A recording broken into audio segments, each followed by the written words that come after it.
Olá, muito bom dia. Como é bom estarmos logo cedo no início da semana na casa do Senhor para mais um momento de crescimento espiritual através da nossa escola bíblica dominical. Que a gente não tem um diploma aqui na terra, o nosso diploma é a vida eterna. Oremos. Deus bondoso, Deus querido, nós somos gratos pela oportunidade que o Senhor nos confere de acordarmos com vida e, além de acordar, o Senhor nos dá disposição, ânimo para vir agora cedo para a tua casa, para esse momento de crescimento através da nossa escola bíblica dominical. Somos gratos sempre pela vida do teu povo que tem vindo a assumir esse compromisso de crescer. A nossa oração, como sempre, que o Senhor derrame bênção sem medida na vida de cada um deles.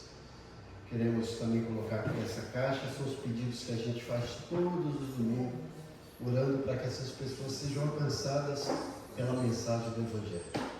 Como sempre, a nossa oração, que o Senhor use os teus servos que estão mais próximos, para que levem uma mensagem através do testemunho de transformação de vidas, e que, aliado a isso, o teu Santo Espírito trabalhe convencendo-os do pecado, do juízo e da justiça, e que essas pessoas se convertam. Oramos também pelo culto da noite, que seja um culto marcado pela tua presença, onde vamos celebrar a ceia do Senhor. O Senhor abençoe os teus servos para que estejam aqui juntamente conosco, te oferecendo esse culto de gratidão.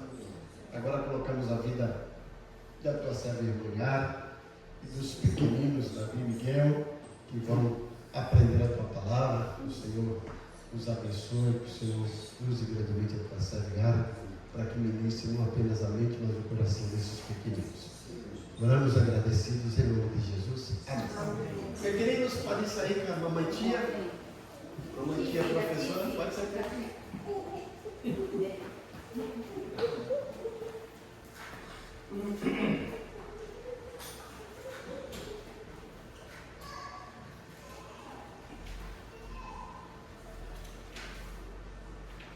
Vamos, gente, dar continuidade ao nosso estudo de crescimento do caráter cristão.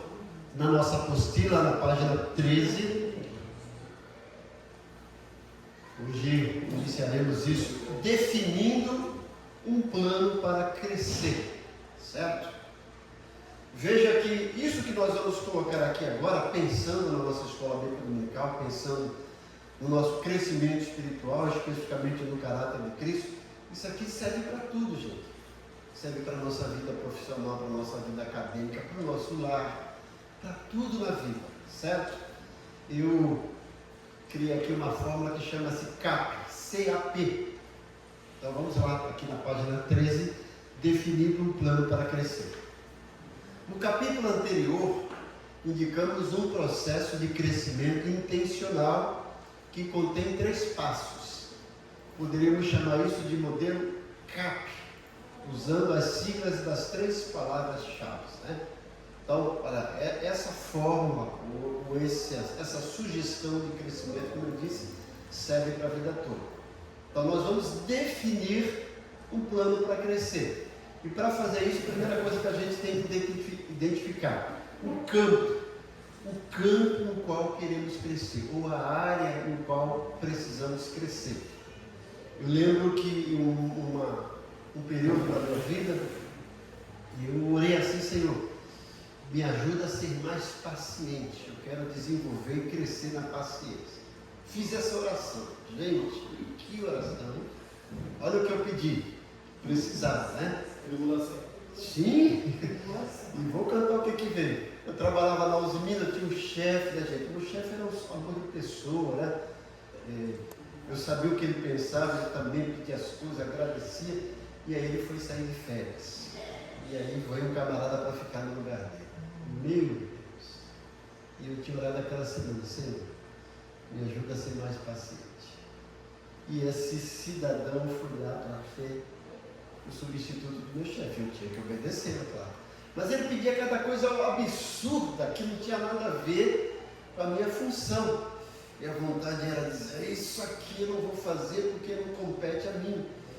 E quando subia aquela coisa, eu lembrava: eu não pedi para ter paciência. Gente, foi no mês terrível, né? Meu pai. Mas, resumindo, olha, foi um mês terrível, mas também de grande aprendizado. Esse camarada depois se tornou um grande amigo meu, maravilhoso. Se eu batesse de frente, eu não ia crescer na paciência e ia transformar um funcionário que não era tão amigo meu em inimigo, né? Mas, veja como Deus é maravilhoso. Então, a gente precisa entender, olha, qual a área da minha vida que é mais vulnerável, onde eu tenho maior dificuldade em lidar. E aí você define isso. Então, para definir o plano, primeiro eu vou identificar. Ah, tem vários, então foca em um primeiro. Porque às vezes a gente começa a 1, 2, coloca vários e não consegue. Então, foca em um primeiro. Cresça daquilo. Opa, cresceu? Tá jóia?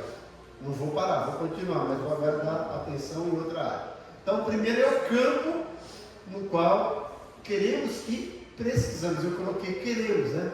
Mas às vezes não é nem questão de querer, de precisar. Segundo é o A, atividades pelas quais vamos crescer. Então eu preciso, além de identificar esse campo, essa área, agora elaborar atividades, exercício, disciplina naquilo que eu vou crescer. Então, por exemplo, pensando no nosso dia a dia, eu quero trocar de carro no final do ano. Você colocou o carro, trocar de carro. Quais atividades que você vai fazer? Bom, para eu trocar de carro eu preciso de dinheiro, então eu preciso economizar.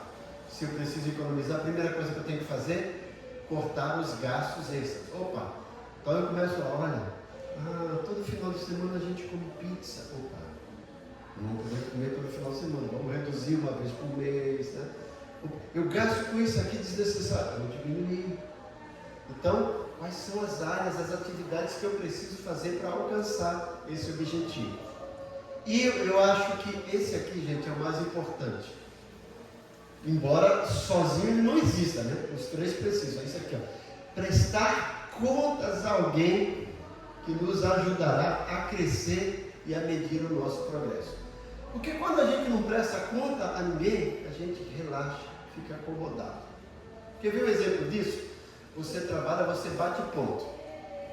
Bate cartão, né? Antigamente a gente batia naquele relógio da Multimec, né? Dimas de Melo Pinheiro. Hoje é praticamente tudo eletrônico, né? Você coloca lá. E você sabe, se você atrasar vai ser descontado, se você faltar vai perder. Então você vai fazer tudo para não atrasar. E aí daqui a pouco o teu chefe fala, a partir de hoje você não precisa mais bater cartão, não precisa marcar ponto. Você não vai se preocupar para chegar no horário. Ali a gente vai atrasar, não vai descontar, não é assim? A gente relaxa. Agora, quando a gente tem que prestar conta, é outra coisa, vai ser cobrado. Se ninguém cobra, isso vale para nossas crianças, para os nossos filhos. Nosso filho, se ele sabe que a mãe, o pai não vai cobrar se ele arrumou o quarto, não vai nem arrumar. Mas se a mãe chegar lá, e esse quarto aí? Como é que vai ficar? O pai vai pensar duas vezes, né? Não vai arrumar? Então, olha, sem computador, sem televisão. É assim que funciona a vida, né? Quando a gente não é cobrado, a gente relaxa. Então, temos esses três campos, como eu disse, que vale para tudo, certo? Que é a fórmula CAP, o campo, a área que a gente precisa crescer, as atividades e prestar contas a alguém. Então, vamos lá. Página 14. Agora, indique a área ou campo na qual você quer crescer. E depois coloque-a como um alvo, objetivo mensurável. O que é isso, gente? Mensurável é que pode medir. Por exemplo, olha, aqui, digamos que alguém tem o alvo de melhorar seu relacionamento com os filhos ou com a esposa. O que segue é uma forma mensurável que possibilita uma avaliação real. Então, essa questão de estabelecer objetivos mensuráveis, alvos mensuráveis, é importante. Quer ver por quê? Algo que possa medir. Você fala assim, eu vou melhorar o meu relacionamento com Deus, eu vou orar mais. Você coloca isso. Mas você não coloca algo. Aí você fica, não orou na segunda, não orou na terça, não orou na quarta, aí chega no sábado, não orei, mas eu falei que ia orar mais. Aí você pega o sábado e ora. Você orou mais? Orou, né? Mas e aí? Como é que ficou isso? Quais são os alvos? Você não estabeleceu alvo. Então, seria melhor, olha, eu preciso orar mais. Então, a partir de hoje, eu vou me policiar para ter, no mínimo, todos os dias, 15 minutos de oração. Aí é o alvo estabelecido e mensurável que você está medindo. Se você chegou lá e orou só 10 minutos, opa, não atingi meu alvo. Eu estabeleci 15 minutos, eu tenho que orar 15 minutos. Então a gente precisa ter alvos medidos, mensuráveis, que possa ser avaliado. Deu para entender? Dúvidas, se tiverem dúvida, gente, quiserem colaborar, levanta a mão, tá? Vamos aí.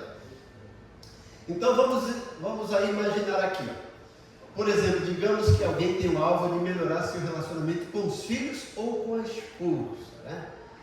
Então aqui a gente, né, mais é o Kleber que tem filhos pequenos, né? Mas, opa, eu não tenho mais filho pequeno, não estou preocupado com isso, mas com a esposa, com o esposo, aí temos, né? Um casal abençoado, 2 casal abençoado, 3 casal abençoado, 4 casal abençoado, eu tenho 5 casal abençoado, 6 casais abençoados hoje aqui. Ou podemos dizer que temos escola bíblica dominical dos casais, né? Benção, né? Então vamos lá. O que segue é uma forma mensurável que possibilita uma avaliação real. Olha o objetivo aqui, gente. Durante os próximos 3 meses, você viu? 3 meses. Você estabeleceu um alvo que pode ser medido e avaliado. 3 meses. Meu alvo será passar mensalmente 2 horas a sós com cada um de meus 2 filhos e estabelecer um tempo semanal de pelo menos 2 horas para conversar a sós com a minha esposa, sem que seja no final do dia, quando estamos muito cansados. Veja que as palavras sublinhadas permitem que o objetivo seja medido de forma objetiva. Eu estabeleci aqui um alvo de 3 meses, trimestral, depois mensal e depois semanal, é isso? E até diário, né? Durante próximos 3 meses, já tem um alvo trimestral para 3 meses. Meu alvo seria passar mensalmente 2 horas a sós com cada um de 2 meus filhos. Então você tem 2 filhos, durante esses próximos 3 meses. Cada mês eu tenho que estabelecer 2 horas a sós com cada um dos meus filhos. Não é com os 2 juntos, com cada um. E continua lá. E estabelecer um tempo semanal de pelo menos 2 horas para conversar a sós com a minha esposa. Então você está estabelecendo algo para a sua família, que é algo mais importante da nossa vida, tá, gente? É mais importante que o carro, que a casa, é a nossa família. Tá? Eu sempre gosto de dizer que lá no paraíso, Deus não deu uma igreja para Adão, mas deu uma família. A nossa igreja começa lá em casa, a nossa família. Então, veja que são alvos aqui que eu vou medir. A gente chama alvos mensuráveis. Bom, eu defini isso, lá embaixo aqui. Uma vez definido o campo no qual queremos crescer, o segundo passo a tomar é identificar as atividades ou métodos que nos levarão a crescer no campo que indicamos. Então, vamos continuar usando o exemplo. Uma maneira simples de ilustrar esse processo pode ser através da figura de uma forma de bolo retangular. Antes de colocar a massa do bolo dentro da forma e esquentar no forno, a massa não tem solidez. Está lá mole, né? Você coloca, ela se espalha, né? Ela não tem forma e não podemos servi-la no meio. Para torná-la sólida e útil, deve ser colocada na forma e aquecida. Quem que faz bolo conhece muito bem, né? Fabiana, Márcia, Eliane, irmã Marisa, Edna. A gente não faz tanto bolo assim, né? Bia vai aprender, né, Bia? Mamãe. Então, presta atenção, eu tenho que fazer com que os meus alvos se tornem visíveis, certo? Continuar aqui. Aplicando essa imagem ao assunto no desenvolvimento do caráter, o bolo é a qualidade que queremos desenvolver. No início, essa qualidade não tem forma em nossa vida, não é sólida e não podemos servir bem aos outros nessa área. É uma coisa que meio abstrata, né? Mas agora a gente vai começar passo a passo a colocar forma nela. Os 4 lados são as 4 atividades que formarão o bolo, né? Lembrando dos 4 lados que eu estou colocando o bolo numa forma retangular, né? Essa qualidade espiritual abstrata, invisível, se torna real através da forma dessas atividades, tá? Depois que essas atividades derem solidez à qualidade do caráter, posso parar de fazê-lo, pois o bolo já está desenvolvido e não precisa mais da forma. Não precisa mais da forma, nem da forma. As coisas vão acontecer naturalmente, né? Então, mais uma vez, você pegou aquela massa meio líquida, pastosa, não tem forma nenhuma. Aí você coloca na forma, ela vai assumir uma forma retangular. Depois você pode descartar a forma, porque o bolo já tem a sua forma retangular, né? Então é isso que a gente precisa entender. Então vamos passo a passo aí.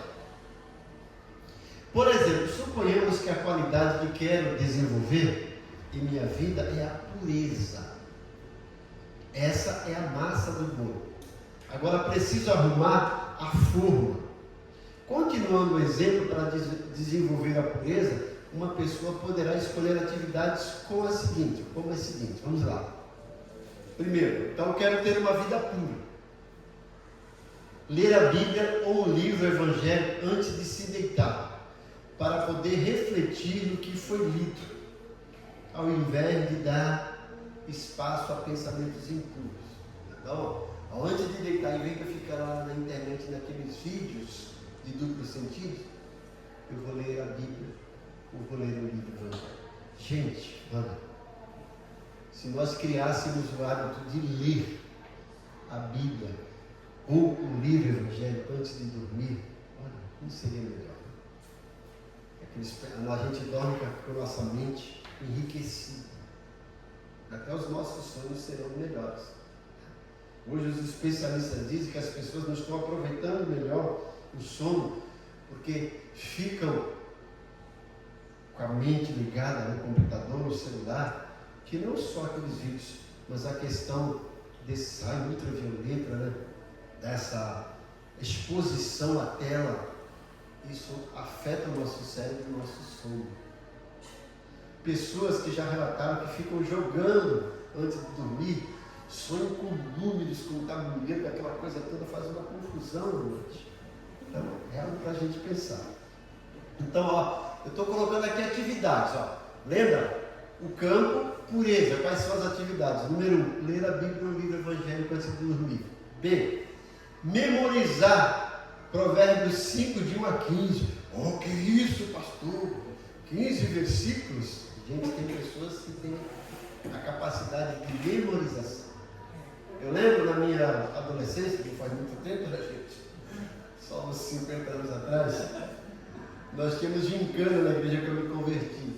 E uma dessas gincanas era nós tínhamos a igreja dividida dos jovens, em grupos. Nós íamos estudar o Evangelho de João. E eu peguei o Evangelho de João, mandei. E numa das disputas, né, o pastor lá que é o mediador falou assim, bom, o grupo, se tiver alguém no grupo que memorizou o capítulo 1 de João, vai ganhar 50 pontos aqui hoje. Aí eu tinha memorizado, gente, o capítulo 1 de João todo. Aí ele colocou as pessoas lá com a Bíblia e eu mandando ver.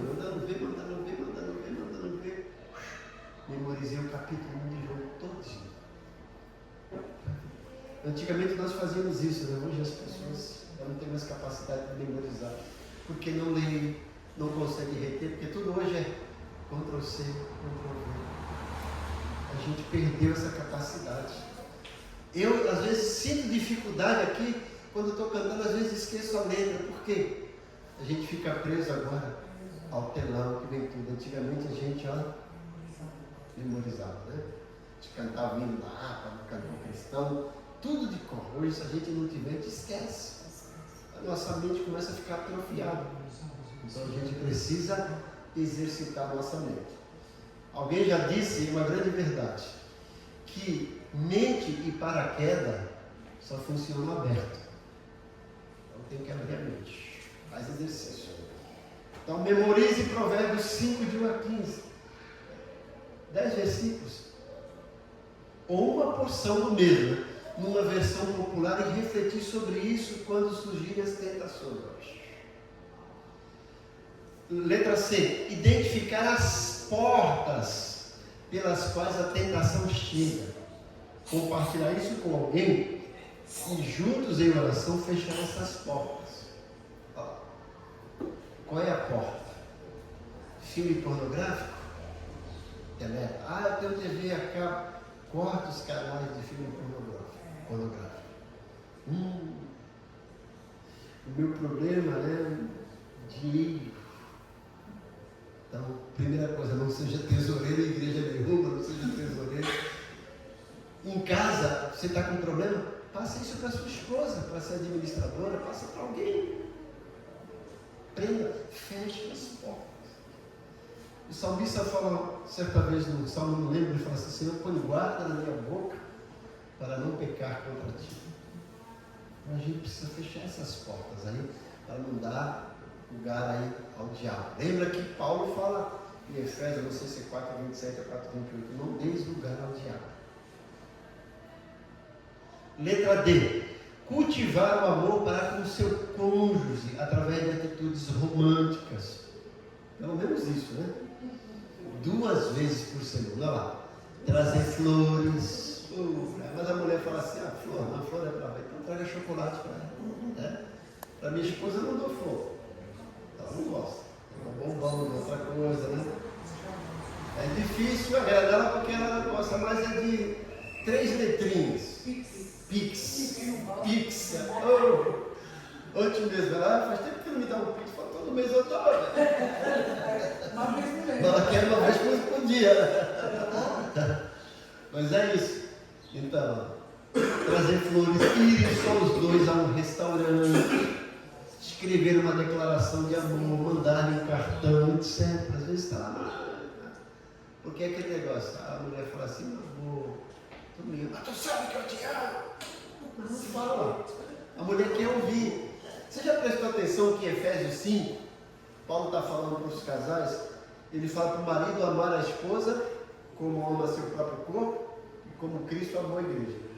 Mas não pede para a mulher amar o marido. Pede para respeitar e para honrar. Por quê? Porque a mulher tem facilidade de demonstrar isso. Querido, eu te amo, era mais romântico, o marido já não. Ele acha que trabalhando, trazendo dinheiro, ele está mostrando para a mulher que a ama. Gente, eu tinha um livro do Jaime Camp, Vencedores por Cristo, que era, na verdade não era nem um livro, era um manual de casais, de relacionamento conjugal. E tinha uma cena que eu achava fantástica. O marido chegava em casa, a mulher estava na pia lavando louça, né? E ele chegava assim por trás, dava um beijo nela e com a mão assim atrás com um buquê de rosa, né? Ele dava um beijo nela, ela virava, né? Aí ele pegava a rosa, né? Depois mostrando as cenas, né? Aquilo me chamava a atenção, né? Mulher gosta disso, né? Essa mulher não gosta de nada. Romântico. Isso, traga uma caixa de bombom, alguma coisa. Mande hoje, imagina no WhatsApp, né? Amor, né? Isso. Te amo, lembra que eu te amo.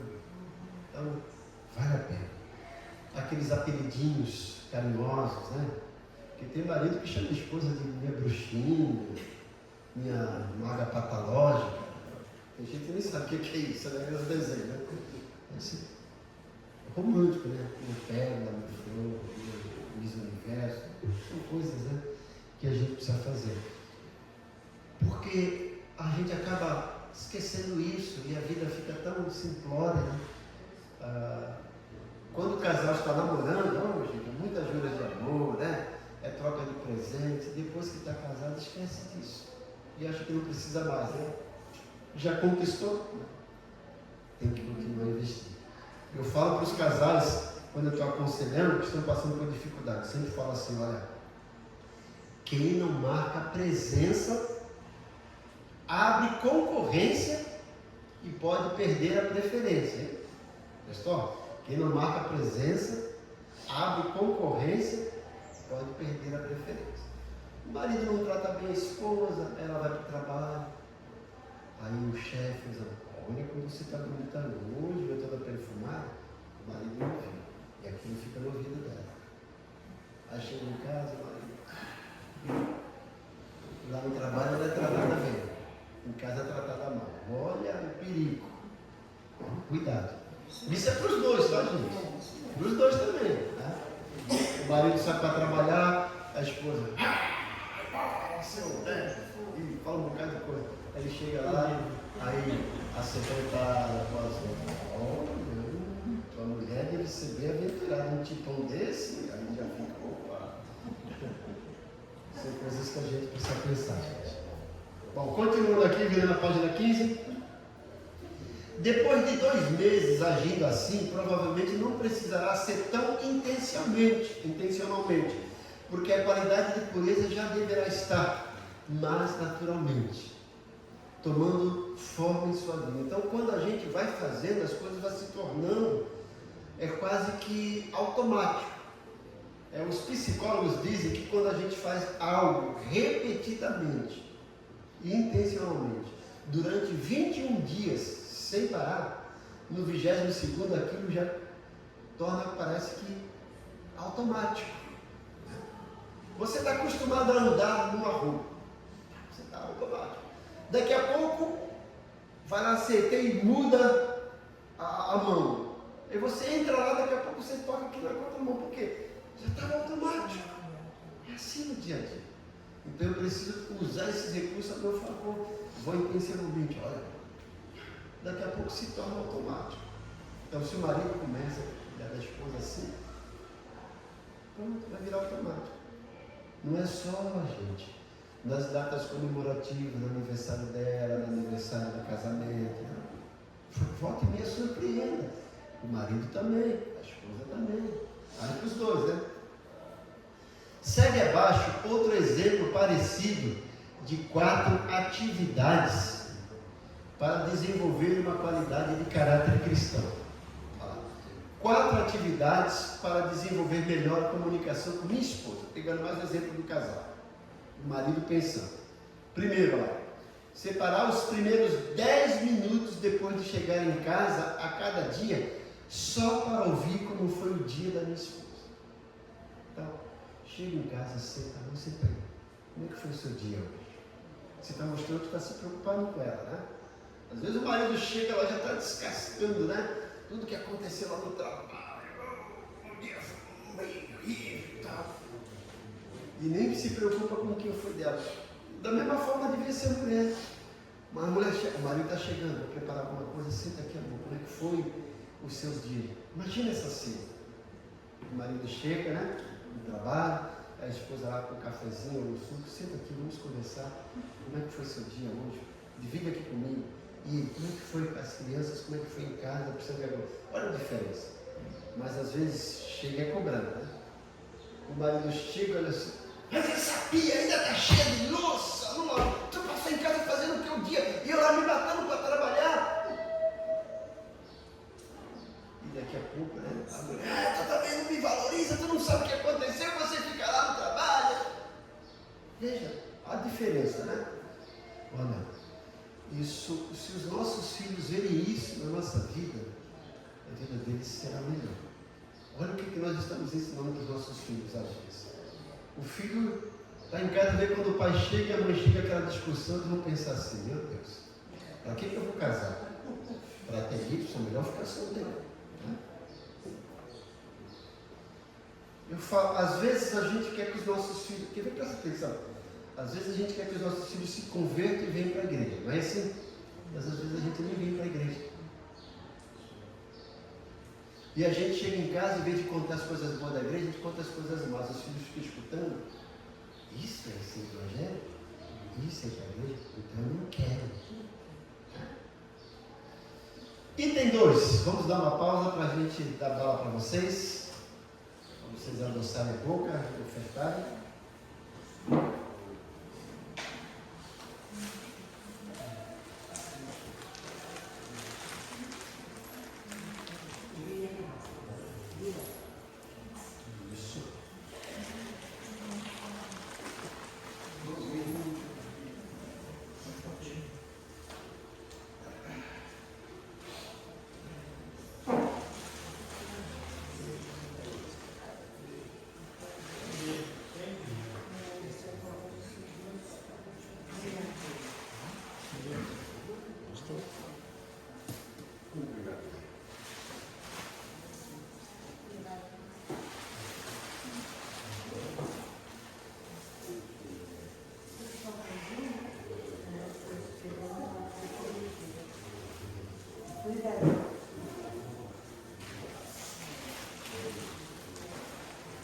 Então aí, gente, ó.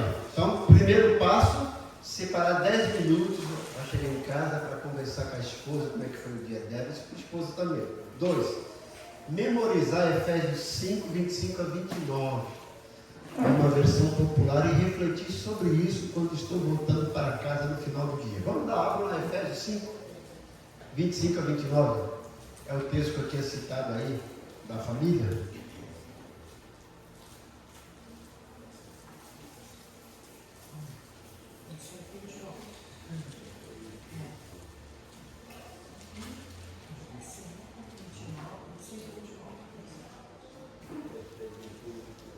Abriram aí? Maélia, lê pra gente. Então. Vós, marido, amai vossa mulher como também Cristo amou a igreja, e a si mesmo se entregou por ela, para santificar, purificando-a com a lavagem da água pela palavra, para apresentar a si mesmo igreja gloriosa, sem mácula, sem pulga, nem coisa semelhante, mas santa e irrepreensível. Assim devem os maridos amar a sua própria mulher, como ao seu próprio corpo. Quem ama a sua mulher, ama-se a si mesmo, porque nunca ninguém aborreceu a sua própria carne. Antes, alimenta e sustenta, como também o Senhor a igreja. Isso. Você vê? Aí é a parte do marido, tá? Que eu estou desenvolvendo aqui um plano, pensando no homem. Mas para a mulher também tem a parte da mulher também nesse texto aí, certo? Então, separa 10 minutos para quando chegar, como é que foi o dia. Memoriza esse texto e antes de chegar em casa, quando você está voltando no trânsito, dirigindo, no ônibus, no metrô, ou no Uber, lembrando disso. Terceiro, fazer alguma coisa diferente a cada dia para expressar o meu amor por ela. Não precisa ser dinheiro, não precisa também ser bombom, né? Mas chegar, querida, deixa que hoje eu vou lavar a louça para você. Deixa que hoje eu vou passar pano no chão para você. Senta aqui, você que ficou o dia todo cansado, eu vou fazer uma massagem, vou fazer um escalda-pés. Que gostoso, né? É isso. Alguma coisa assim, todo dia. Faz diferença, gente, né? Lá em casa quem lava a louça sou eu. Eu é que lavo a louça, direto. Todo dia? Todo dia, 3 vezes por dia, quantas tiver. Eu também está lavando. Sim. Fora isso, ó. A minha esposa acorda, o café já está pronto. Eu faço café amanhã.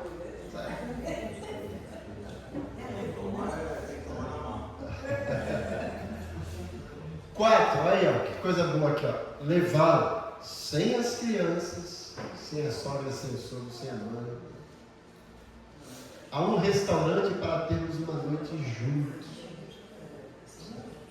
Faça isso de vez em quando. Eu não posso ir toda semana, pelo menos uma vez por mês. Que não seja na época de aniversário dela, alguma coisa, para não falar, não, me levou porque é aniversário. Surpreenda. Liga. Se arruma aí, nós vamos sair. Tá?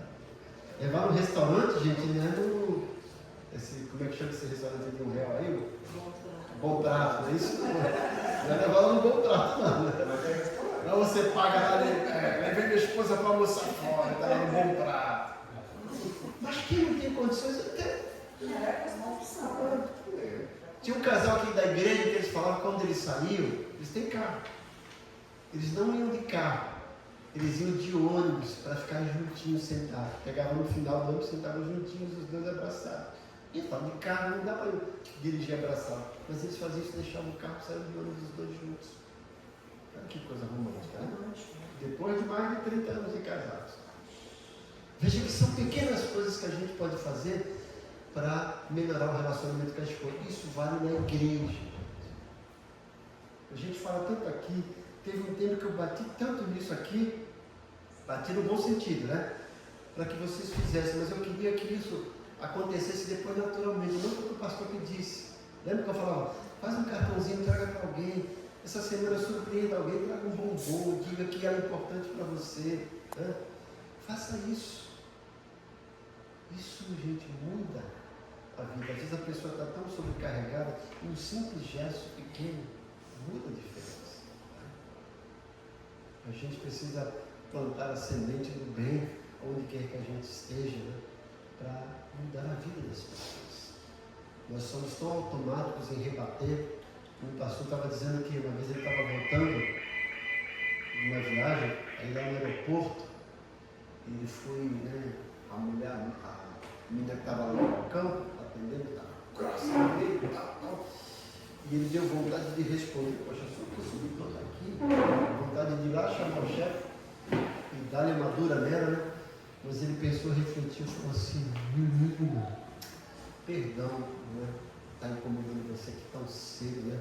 Eu sei que talvez você teve um dia difícil, né? Um dia pesado, né? E eu estou até aumentando aí o seu desgaste, né? Olha, eu vou orar por você para... A Elizabeth começou a chorar, perdão. Isso não tem culpa de nada, não tem culpa, começou a desabafar, né? E contar tudo que estava acontecendo. Olha que diferente, ele desarmou ela. Agora imagine se, você tem que me tratar bem, porque eu sou cliente, eu vou chamar o meu chefe aqui. Então a gente tem que aprender, pequenas coisas mudam a vida das pessoas, né? E no lar, gente, tem que entender, a sua esposa, Deus te deu, né? O seu esposo, Deus te deu. Trate, é uma bênção que Deus te deu. Seus filhos, Deus te deu, trate bem eles. Seus pais, Deus que te deu, trate bem eles. A gente não sabe o valor, a gente às vezes só aprende o valor das coisas quando a gente perde. Então, valorize enquanto tem. Então, isso aqui, gente, um modelo, tá? Mas você pode adaptar para tudo. No trabalho.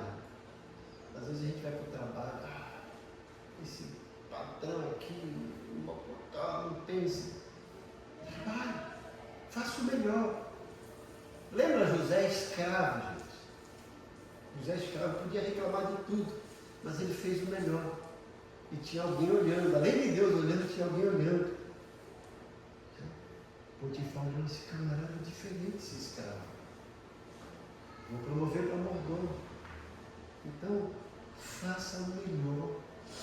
Se você não está satisfeito, eu lembro que eu assistia a um vídeo do Dr. Luiz Marins, de um sociólogo.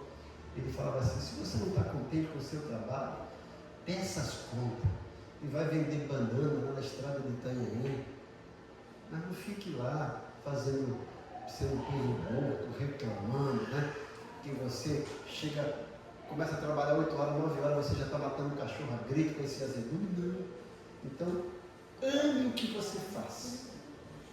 Quando você trabalha no que você gosta, parece que todo dia é feriado, né?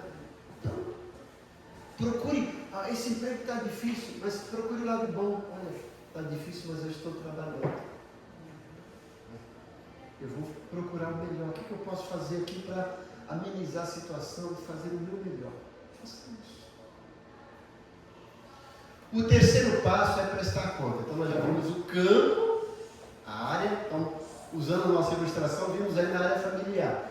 Os passos para melhorar. Com os filhos, dedicar 2 horas por semana para ele, sair com eles. Para a esposa, surpreendê-la com presente, levar para um restaurante, fazer alguma coisa durante o dia para agradar. Então são atividades. Agora o terceiro passo é prestar contas, tendo alguma forma de avaliação. O ideal é ter alguém que se comprometa em nos ajudar na avaliação. Essa pessoa nos anima e nos faz prestar contas. A gente fica contente em prestar contas. A avaliação também nos ajuda a analisar se os métodos estão sendo seguidos e se estamos conduzindo ao objetivo, ou seja, se precisam ser mudados. Olha, isso aqui não está funcionando, eu vou mudar. Isso aqui está funcionando, eu vou continuar. E tendo alguém de fora, sabendo disso, em que eu presto conta, ele vai me ajudar em oração, ligar. Eu conheço um pastor que ele dizia, ele tem um pastor amigo mesmo. E ele viaja muito para fazer conferências. Sempre que ele viaja, antes de sair, ele avisa para o seu amigo, estou indo para tal lugar. E quando ele chega nesse tal lugar, ele liga para o amigo e fala, cheguei. E ele fala que o amigo tem liberdade para ir. E ele conta que uma dessas viagens ele ficou um tempo fora. E depois ele voltou e falou para o amigo, estou em casa. Aí quando foi no final da semana, o amigo ligou para ele assim, o amigo tem intimidade. E aí, como é que você está? Voltou mesmo, né? E durante essa semana, quantos dias você teve relação sexual com a sua esposa? O Bíblia teve liberdade para perguntar isso para ele. Porque eram super amigos. Para entender que a esposa é valorizada e se ele realmente está valorizando a esposa. Então a gente precisa disso, de ajuda dos outros.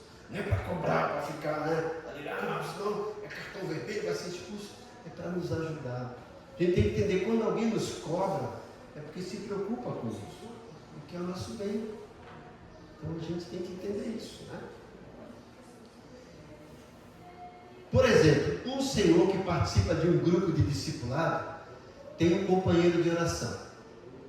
Eles se comprometeram a orar regularmente um pelo outro e se encontrarem para compartilhar e orarem um pelo outro.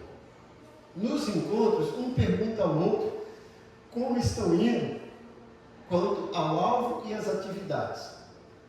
Tem uma maneira de você fazer isso, se encontrar, como é que foi, conseguiu, né? Este método que sugerimos pode nos deixar com a pergunta: e o Espírito Santo? É o Espírito Santo ou é o nosso esforço que nos leva a desenvolver o caráter de Cristo? O que você acha? Alguém indicou alguma vez que precisamos orar e confiar como se todo o trabalho dependesse de Deus. E precisamos nos esforçar e agir como se todo o trabalho dependesse de nós. Qual é a nossa parte? É confiar e obedecer. Temos que tomar o primeiro passo de tirar o pé do barco para poder andar na água. Lembra? Pedro, quando ele falou, se tu é o Senhor, manda que eu ande. Manda, Pedro.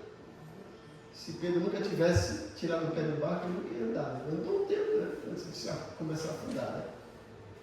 Então é muito importante isso, gente. Então a gente fala, mas e o Espírito Santo? Gente, o Espírito Santo não faz, olha, vou dizer isso, entenda bem. O Espírito Santo não faz o que nós temos que fazer.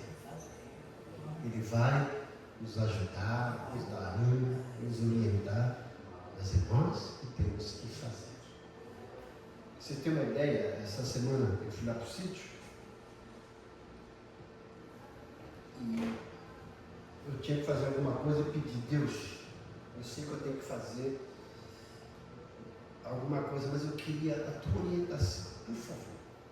Usa alguém de alguma forma para eu ter certeza de que aquilo que eu for fazer é a tua orientação. Eu sei que o Senhor me deu liberdade para eu fazer aquilo, que não é pecado, é coisa boa para mim. Mas eu queria ter a segurança de que a escolha que eu vou fazer é a melhor. Veja, eu podia escolher. Deus me deu essa liberdade, né? Mas eu queria ter essa direção. E eu cheguei no sítio, tal. Depois entrou no Facebook, no WhatsApp, uma aluna minha, uma ex-aluna que estava precisando de oração, pastor, olha por isso, tal. Aí eu falei, opa, que bom, vou orar. Olha, eu também pedi alguma coisa para Deus quando eu estava vindo. Eu pedi uma direção, olha por isso, tá bom? Ela falou, tá bom. Aí quando foi mais ou menos, quase menos de uma hora, né? Pastor, olha, Deus me deu uma palavra, não sei se o senhor crê, mas ele falou que hoje, antes do senhor dormir, antes do final do dia, o senhor vai ver uma cor vermelha. Eu não sei o que é isso, mas o senhor vai ver uma cor vermelha. E quando o senhor ver essa cor vermelha, o seu coração vai arder. E o senhor vai entender que aquela é a resposta de Deus. Recebi, né? Fiquei tranquilo, aí a noite eu estava lá, né? Fui lá esquentar uma coisa no micro-ondas para comer, liguei a televisão e tal.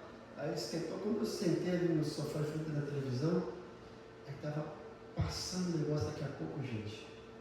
Resumindo, o camarada estava dirigindo o carro e ele parou assim.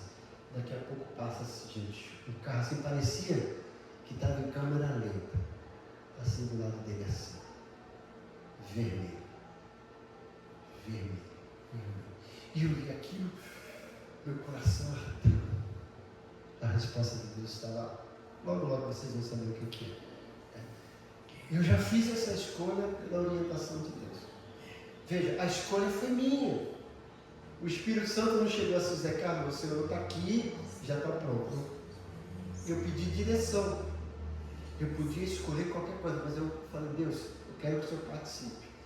Eu quero ter certeza que essa escolha é melhor, me orienta. Deus me responde. Então, você tem que fazer a sua coisa. A hora o Espírito Santo vai te iluminar. Mas eu sempre falo, aquilo que é certo, você não precisa pedir oração. Eu vou pedir oração para Deus me falar se eu preciso tratar bem minha esposa. Não precisa pedir oração, já está na Bíblia. Eu vou pedir oração para saber se eu tenho que ir no culto hoje. Misericórdia. Tem coisas que a resposta já está lá, você não precisa pedir resposta, você já tem a resposta, né? Agora tem coisas que você precisa ter a direção de Deus para aquela coisa específica. Eu creio nisso. Né? Certo? Então, são algumas coisas que a gente tem aprendido aqui nessa lição de hoje, né? Semana que vem a gente vai começar a trabalhar sobre consciência, tá? Mas isso aqui é importante, gente. Essa metodologia que eu coloquei aqui, essa fórmula CAP. Primeiro campo, a área que você precisa crescer. Faça isso. Antes de dormir, já quando acordar, o melhor momento que você vai refletir, escreva, coloque lá. Olha, eu preciso melhorar nessa área. Legal. Pronto, você já desenvolveu a área. Agora, quais são as atividades que eu preciso fazer para melhorar nessa área? Coloque lá. Se você só colocar na mente, você esquece. Escreva. E depois vai ticando. Essa semana eu fiz isso. Preste conta a alguém, preste conta para você também. Chega no final da semana. Gente, a Bíblia é fantástica. Você prestou atenção logo no início da Bíblia, livro de Gênesis? A Bíblia fala que Deus criou todas as coisas. No princípio criou Deus os céus e a terra. Ele podia fazer isso aqui, ó. Tudo pronto. Ele fez isso? Não. Fez aos poucos. Mas presta atenção. Você vai lá, e fez isso e foi a manhã e a tarde do primeiro dia. E no final, e viu Deus que era bom. Deus só foi para o segundo dia depois que ele avaliou. Opa, eu fiz aqui a luz, ficou boa, legal. Estiquei, pronto, vou para o segundo item. Fez isso, foi a manhã e a tarde do segundo dia e viu Deus que era bom. Opa, foi para o terceiro dia. Chega lá no sexto dia, e aí no finalzinho, e viu Deus que tudo que tinha feito era muito bom. Ele foi fazendo a avaliação diária e depois semanal. E a gente precisa fazer isso. Terminar o dia hoje. Como é que foi meu dia hoje? Eu tratei bem minha esposa? Não, quem não foi comigo? Ela já dormiu, então amanhã cedo quando acordar, minha esposa, perdão. Meu filho, perdão. Alguém na igreja que eu destratei, perdão. Eu esqueci de fazer isso. Opa, legal. Final da semana, listei, está tudo aqui, joia. Quando a gente faz isso, a nossa vida melhora. Fala, Márcia. Pastor, eu vou fugir um pouquinho daqui da nossa aula, porque eu estou com uma dúvida. Não foge não, fica aqui. Não, uma dúvida enorme. Estou brincando. Eu estava conversando sobre família, né? Aí tem aquela parte que Jesus, não é que ele fala, ele vai lá para o templo, né? Para aprender mais, fica lá junto com os mestres. Eu não sei se é essa passagem. Que aí o pessoal vai chamar e fala, mãe, teus irmãos estão te chamando. Aí ele fala que a família dele é aquelas pessoas. Qual é a intenção dessa passagem? É realmente a família não tem nada a ver de sangue? Como é que é? Até hoje, isso está na minha mente, eu nunca perguntei para o senhor. Isso, pergunta agora, né? É. Bom, eles falam que a família está lá. Não falam que a família está chamando, né? Não, que a mãe e o pai estavam procurando ele, a mãe e os irmãos estavam procurando ele. Estão lá, né? E aí ele fala que não é família. Não é que ele fala. Não, ele fala que não, né? Ele fala que é Ele família. está ensinando, veja bem, gente, Jesus, da qualidade de Deus, dizendo, a minha família são todos aqueles que fazem a minha vontade. Ele não está menosprezando, ele está ensinando uma lição. Ele não disse, olha, não, deixa eles lá, eles não valem nada, porque a minha família são vocês, não. É a família deles também. Porque o pai e a mãe dele não faziam a vontade de Deus? Fazia? Também é a família de Deus, é a família dele. Então Jesus está ali de uma forma específica mostrando que existe uma família em segundo plano, que na realidade deveria ser em primeiro plano, né? Todos aqueles que fazem a vontade de Deus fazem parte da família de Deus, que é a igreja. Certo? Agora, eu tenho a família individual, minha família de sangue, e que eu não devo abandonar. Mas presta atenção, vamos lá. Se a sua família de sangue não quer nada com Deus e não quer nada, está te impedindo de servir a Deus, e aí? Você vai escolher entre eles ou Deus? Deus. É isso. E outra coisa que tem que entender lá, olha, eles sempre foram família de Jesus. Mas eu sempre digo aqui, nós temos a família primária e a família secundária. Quando você casa, você tem uma nova família. A sua mãe, o seu pai, é família secundária, continua sendo família. Agora a sua família primária é você, seu esposo e seus filhos.